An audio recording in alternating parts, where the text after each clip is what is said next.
Hello everyone. आज है 29 जुलाई और हम आर्टिकल डिस्कस करेंगे द एडिटोरियल। तो रोज़ 8 से लेकर के 12 बजे तक एडिटोरियल आर्टिकल्स लोड कर दी जाती है और शाम में 6 से लेकर के 10 बजे इवनिंग तक 10 बजे पीएम तक प्रीलिम बूस्टर आर्टिकल लोड कर दी जाती है। तो अगर आप फर्स्ट टाइम ये वीडियो देख रहे हैं और आपको लगता है कि ये आपके एग्ज़ाम में यूपीएससी के एग्ज़ाम में आपको फ़ायदा पहुंचाने वाली है, तो आपको चाहिए कि आप ज़रूर सब्सक्राइब करें, लाइक करें और वीडियो अच्छा लगे तो शेयर करें। तो चलिए पहला आर्टिकल डिस्कस करते हैं। ये पहला आर्टिकल है आज का, गवर्नर एंड डिस्क्रिशनरी पावर।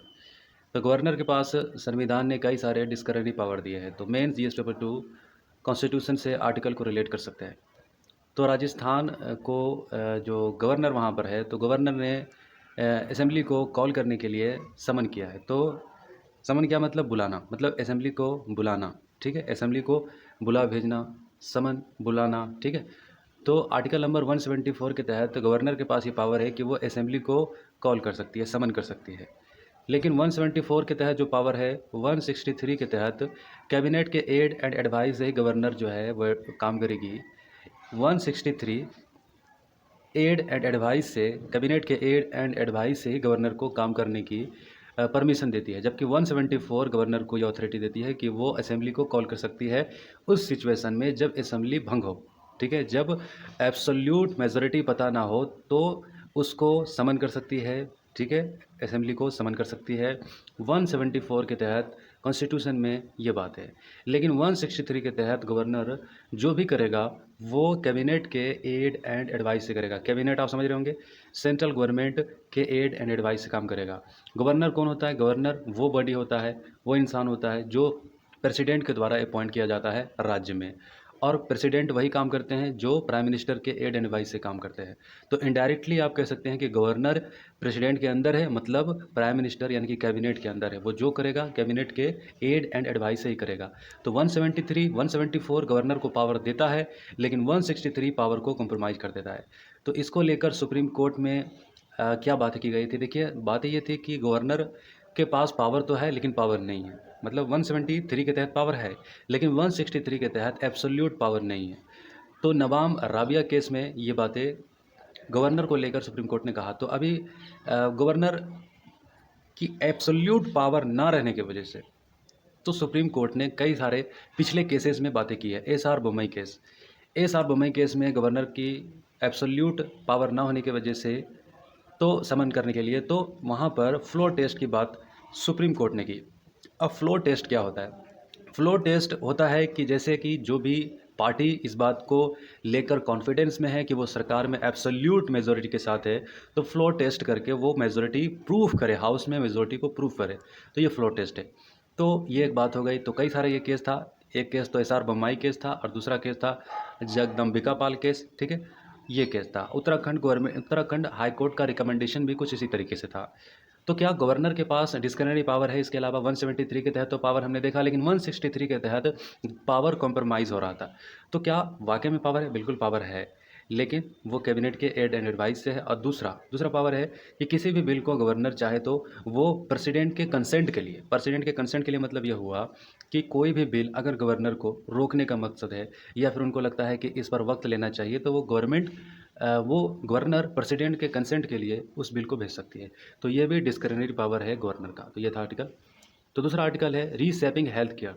देखिए, हमारे कोविड-19 जो सिचुएशन देश में बनी, हमारी जो स्थिति है हेल्थ केयर सिस्टम का, पूरी तरीके से चरमराई और पूरी तरीके से बहुत नाकाम और हतोत्साहित नज़र आई। तो ऐसे में दो बातें निकल कर के सामने आई।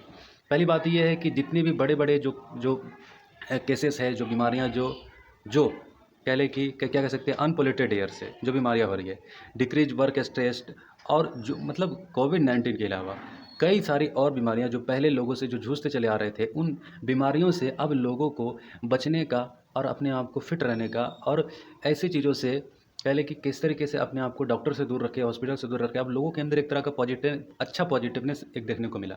लॉकडाउन की वजह से और कोविड-19 की वजह से एक तरह का अपने स्वास्थ्य को लेकर, हेल्थ को लेकर, कोई स्मोकिंग कर रहा है तो वो छोड़ दिया, कोई बैड हैबिट किसी के अंदर वो छोड़ दिया। तो उससे लग रहा था कि चीज़ें, हेल्थ केयर सिस्टम हमारे यहाँ अब इस तरह कुछ नहीं है कि अगर सीरियस हो गया, अगर अगर जो है इमरजेंसी में अगर जाना पड़े तो फिर यहाँ पर ऐसी facilities private sector health care system इस तरीके से हो गई है कि हमें वहाँ पर भर्ती तक भी नहीं ली जा सकती। तो लोगों के अंदर एक तरह का ये तक कह लें कि अंदर से ये चीज़ें निकल कर के आए कि हमें अपनी सेहत का खुद ध्यान रखना होगा। तो एक पॉजिटिवनेस बात है, लेकिन एक नेगेटिवनेस बात ये है कि एक सिचुएशन हमने देखा कोविड-19 की वजह से बेड के लिए मारामारी और बाकी सारी चीज़ें, इक्विपमेंट, इंस्ट्रूमेंट जो कि चाहिए एक प्राइवेट हॉस्पिटल में या फिर एक सरकारी हॉस्पिटल के अंदर जो होनी चाहिए, जो एक पैरामीटर होता है हेल्थ केयर सिस्टम का, वो पैरामीटर बिल्कुल हमारे यहाँ बिल्कुल तरीके से कोलैप्स देखने को मिला।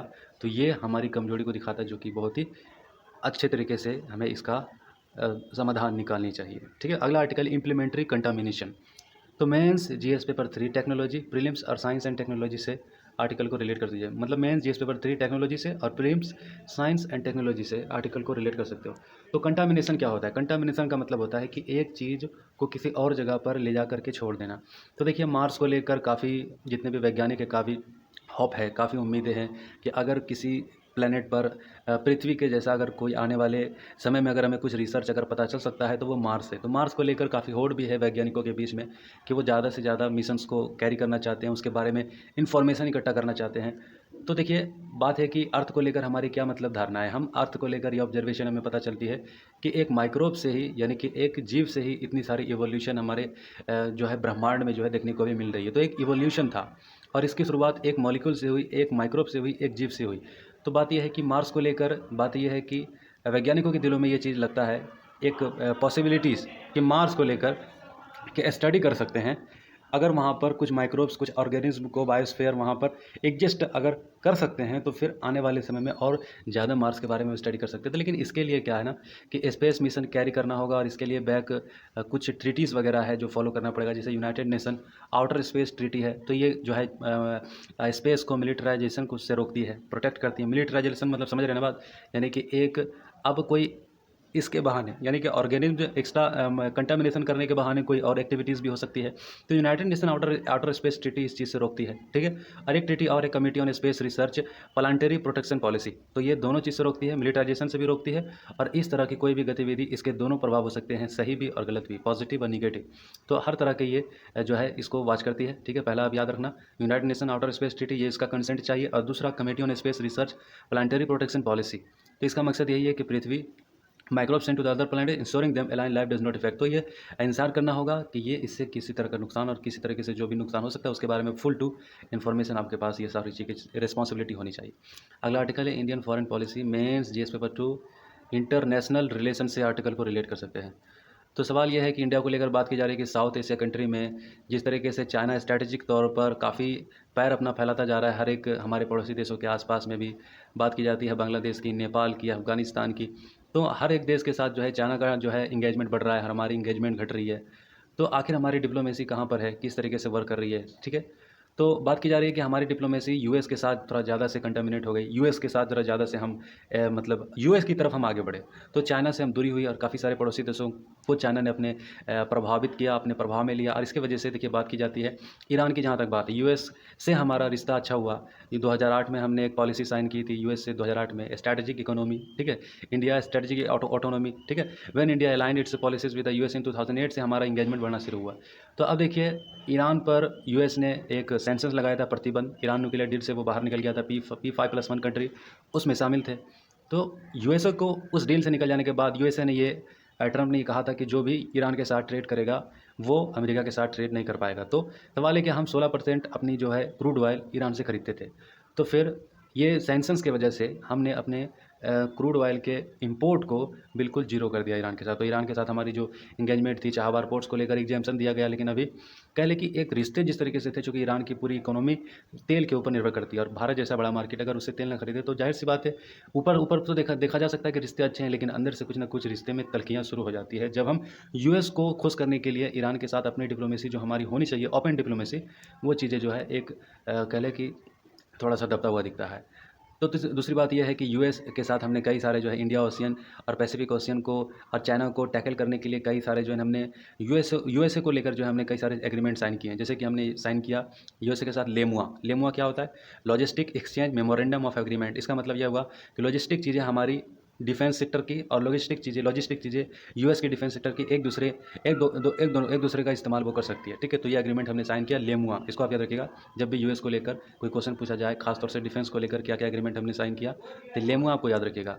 तो लाइन ऑफ एक्चुअल कंट्रोल पर ये चीज़ें चल रही है। अब यूएस के साथ हम आगे बढ़ गए तो हमारा डोमेस्टिक पॉलिसीज़ भी देखिए क्या इम्पैक्ट रहा। सिटीजनशिप अमेंडमेंट एक्ट 2016 में लाया गया था 2019 में, और 2019 में के लास्ट महीने में इसको पास कर लिया गया। तो इसके वजह से हमारे देश में काफ़ी प्रतिरोध हुआ और बाहर के देशों में भी हमारी जो डेमोक्रेटिक कंट्री की जो छवि है वो धूमिल हुई। पाकिस्तान, अफगानिस्तान, बांग्लादेश से माइनॉरिटी को हमने वहाँ पर से आने वाले लोगों को जो है नागरिकता देने की बात थी और उसमें जो है मुसलमानों को छोड़ा गया था। तो ये चीज़ें जो थी, इससे हमारी डेमोक्रेटिक वैल्यू को काफ़ी नुकसान हुआ, काफ़ी हर्ट हुआ। और कुछ देशों के बीच में, खासतौर से मुसलमान देशों के बीच में, मुस्लिम नेबर के बीच में जो है हम थोड़ा सा दूर हो गए। और ये इसका पाकिस्तान अच्छा प्रोपेगेंडा के रूप में इस्तेमाल किया और चाइना ने भी जो है इसको काफ़ी अच्छे तरीके से खेला। तो इसको लेकर जो है अफगानिस्तान में भी प्रोटेस्ट हुआ था। ठीक है, बांग्लादेश भी काफ़ी कंसेंट है। आसाम में जो हमने किया था, जो हमने एनआरसी की जो वहाँ पर प्रक्रिया चली थी, तो काफ़ी 19 लाख लोग वहाँ से एक्सक्लूड हो गए थे। एक्सक्लूड हो जाने के बाद जो है उसमें से तकरीबन काफ़ी दिक्कतों का सामना हुआ। काफ़ी एक लंबा प्रोसेस था, सुप्रीम कोर्ट की निगरानी में ये सारी चीज़ें हुई थी।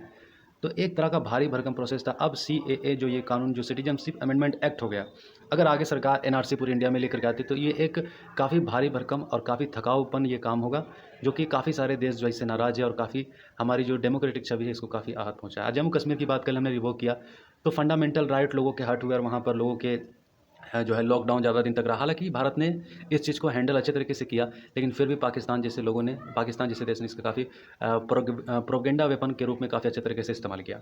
चाइना ने भी जो है लद्दाख और जम्मू कश्मीर को जो हमने यूनियन टेरिटरी बनाया, इसको लेकर एग्रेशन मोड दिखाया। ठीक है, तो ये सब चीज़ें की जाती है कि मतलब इसका भारत ने एक अच्छा कोशिश की, लेकिन इसका इस्तेमाल जो है भारत के खिलाफ की गई।